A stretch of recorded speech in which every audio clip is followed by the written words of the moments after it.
Hi, I'm Code Red, and today's topic is how to make a roguelike.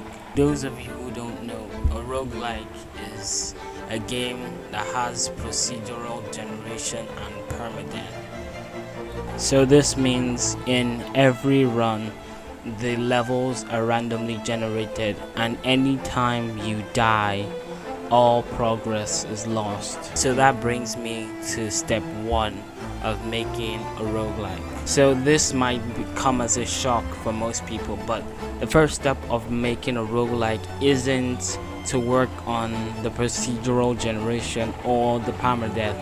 It's to build a mock-up of what the gameplay would be like.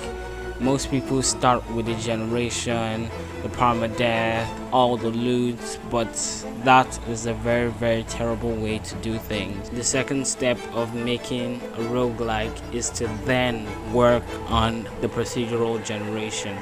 Working on procedural generation is a very hard and tricky subject.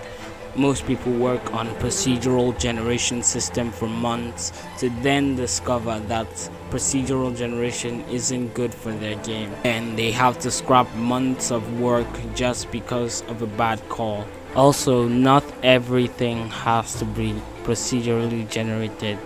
There can be fixed shops, fixed points, or fix anything in a roguelike. And finally, my last point for creating a roguelike is adding things that make it replayable. Procedural generation doesn't just make the game replayable. Item drops or loot, snap buffs, or any other thing you can add to the game to make it fun to return to. So those are all my tips for making a roguelike. I'm sorry this was short, but time constraints. So I hope to be playing your roguelike soon.